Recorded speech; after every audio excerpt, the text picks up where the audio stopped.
The world is facing severe climate crises, from shrinking forests to rapidly melting glaciers and catastrophic flooding. The World Meteorological Organization issued a warning in May that extreme heat and Arctic warming will continue to impact our lives for years to come. Later, we'll hear from experts on plastics pollution and the health of our oceans, but we begin with the climate crisis. Joining us now from Virginia is Michael Shank. He's an adjunct professor with the Center for Global Affairs at New York University. And from Arizona, Michael K. Dorsey is the director and chair of the Rob and Melani Walton Sustainability Solutions Service at Arizona State University. Thanks to both of you for being with us. Michael Dorsey, let me start with you, and let's start with conditions in China. In fact, you've just returned from China. Well, the forecast there calls for heavy and prolonged periods of very heavy rainfall, and it's coming at a cost for the country. In fact, there's a report from the country's Ministry of Emergency Management which says that natural disasters in China in August cost $2.75 billion. What's behind these extreme conditions? Extreme weather events are a direct byproduct of the unfolding climate crisis on it. We've known this for now decades. And actually, the situation is getting worse. It's getting worse in terms of the loss of lives, particularly in the margins of countries like China, but also in the United States. We're celebrating, unfortunately, this year, a remarkable event, the anniversary of Hurricane Katrina, which is still the largest catastrophic weather event in terms of real money costs in this country, and also in terms of loss of life. More than 1,800 people lost their lives in that catastrophic weather event. So extreme temperatures and extreme weather are directly a result of the unfolding climate crisis that we see happening right before our very eyes. Michael Shank, let's look at the situation in Pakistan. Monsoon rains there have caused severe flooding and forced millions of people to leave their homes as well. And according to the Climate Risk Index, Pakistan is now one of the most vulnerable countries to the impact of climate change. And if we look at some of what is taking place there, I mean, there's been deforestation, pretty extensive, in that country. There's also, of course, glacial melting. To what extent are those two things compounding the crisis? Well, they're definitely compounding the crisis, and there's little reprieve for countries like Pakistan other than the International Court of Justice saying this summer that countries like Pakistan can sue for reparations because they are not responsible for the impacts that they're witnessing and experiencing. Of course, more developed countries in the OECD are most responsible for historical or archived emissions, and they would be the ones to pay reparations to countries like Pakistan and other countries that are seeing these kinds of hits from very unnatural disasters, which I'm naming specifically because we created them and exacerbated them and escalated them with our greenhouse gas emissions. So yet to be seen in terms of how courts will rule in the future. But given that we keep seeing these kinds of stories pop up in the news cycle now every week, every month, these are regular events and will only escalate in number and ferocity and frequency. So we need to set up mechanisms to help countries like Pakistan prepare and ultimately recover from these kinds of disasters. All right, Michael Shank, of course, going down the legal path is one way to address this, but it doesn't address the root cause, does it?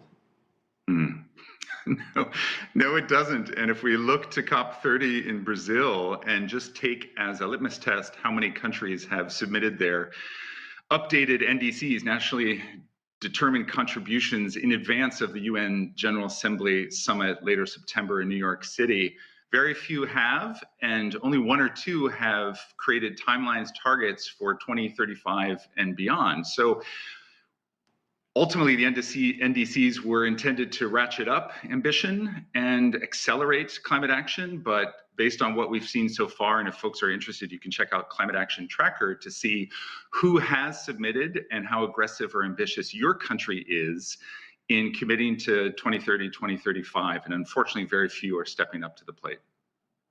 Right. Michael Dorsey, there was a study that was published in Nature magazine which said that glaciers in the Alps and the Pyrenees have lost about 40% of their mass. That's a huge number, and that's since 2000. But in 2022 and 2023, there were records set in that rate of loss that I'm talking about that also coincided with peak global temperatures. Question is, how can that trend be reversed? So we need to take aggressive action against the problem of carbon pollution, which is driving the unfolding climate crisis.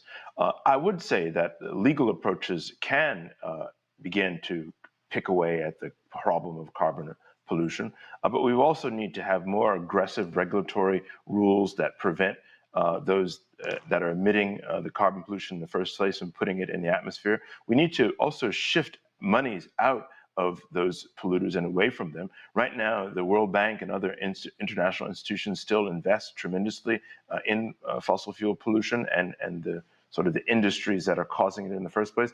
And at the same time, we need to put those monies out of the polluting, the carbon pollution, and put them into the solution set, which is really renewable energy. So we need a multifaceted approach that focuses on getting out of the bad stuff, the carbon pollution, and putting monies into it, and then getting more aggressively into the good stuff.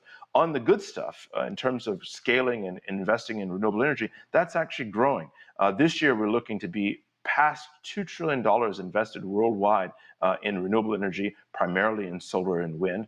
And that's going to be a record-setting amount of investment on the planet. And that's only set to continue because it's up from the over $1 trillion from years past. Michael Shank, nearly all of the planet experienced very high temperatures this past summer. If we look at the temperatures in Asia, Africa, the Americas, in Europe, there were very high temperatures. And now if we look at, what has happened, say, in Europe, nearly 1 million hectares of land burned across the European Union, making it the worst wildfire season since 2006. So what is the connection between climate change and these high temperatures we're seeing and these wildfires? Yeah, the connection is clear as the world heats up. And we've seen now, we are witnessing the 10 hottest years on record have happened in the last 10 years. So if you think of the Paris Climate Agreement in 2015, since then, the last 10 years have been the hottest years on record. And what that does is, of course, dries up land and forest, creates it more timber ready, more fire ready.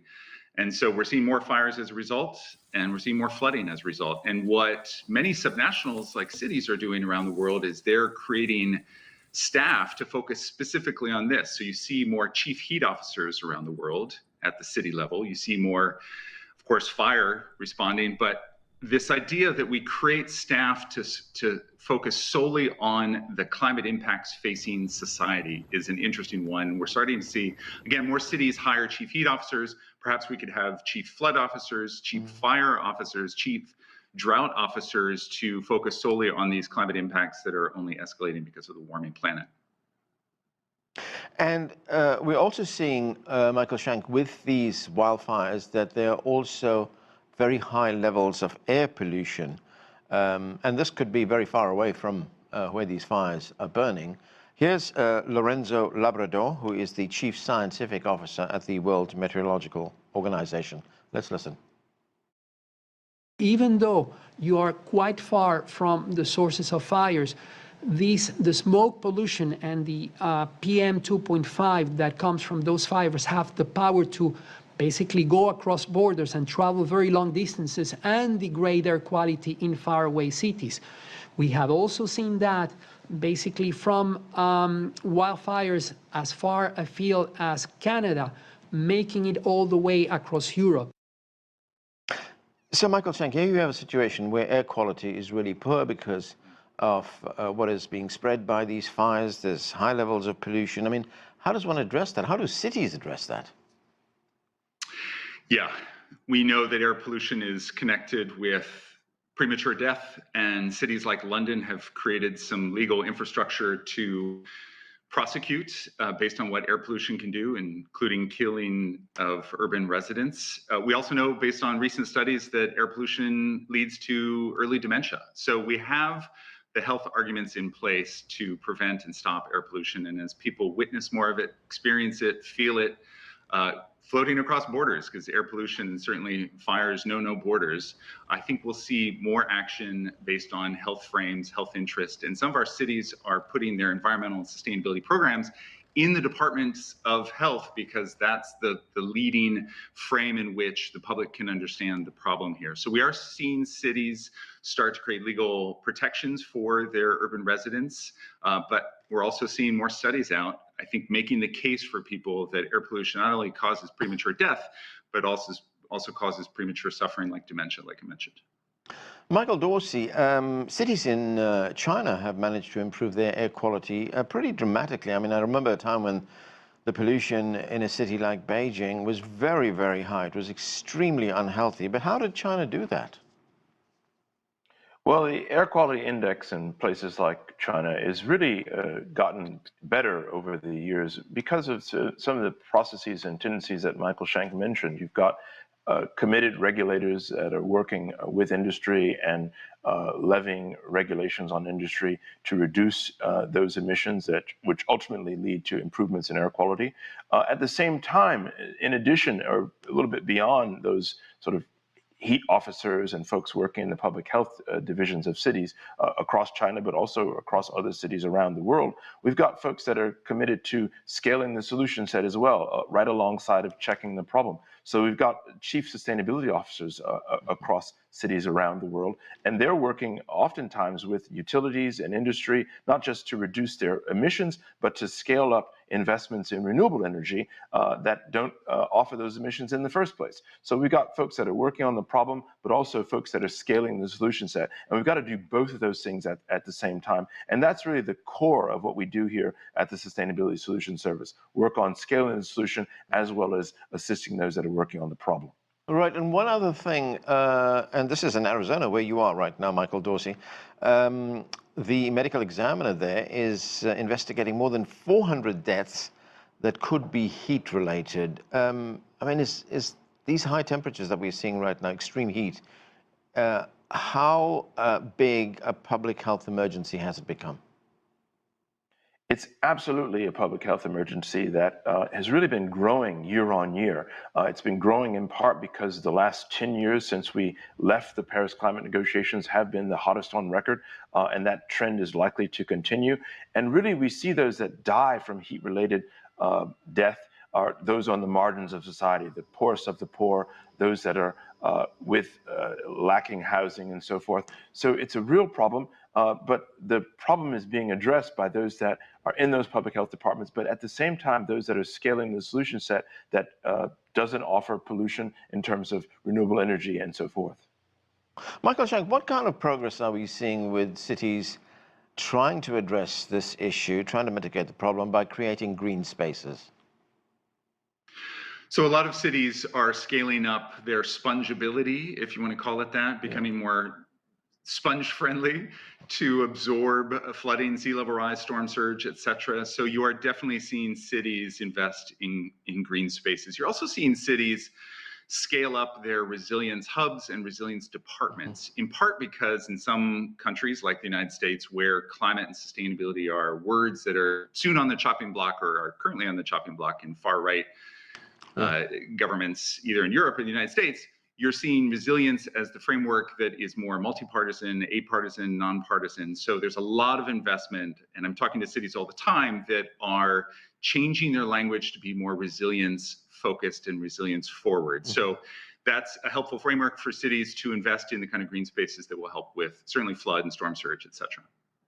Right. I've just got a little over a minute left. I want to get both your views on the upcoming climate conference that's going to be taking place in Brazil in November. That's COP30. Michael Dorsey, let me start with you first. What are your expectations?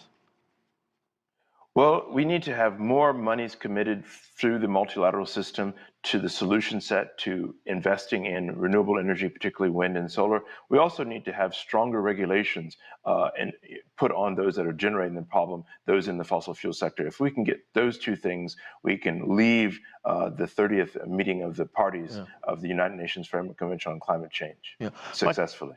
Right. Michael Shank, Michael Dorsey mentioned money there. There's also climate change adaptation, transition to green energy as well. So what are you expecting?